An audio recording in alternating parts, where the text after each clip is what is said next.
ಹೇ ಶಾರದೆ ದಯ ಪಾಲಿಸು, ಈ ಬಾಳನು ಬೆಳಕಾಗಿಸು.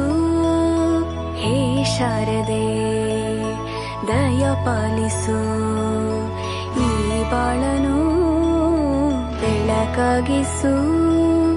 ನಾಳೆಗಳ ದಾರಿಯಲೇ ನಂಬಿಕೆಯ ನೆಲೆಯಾಗಿರಿಸು, ಮುನ್ನಡೆಸು.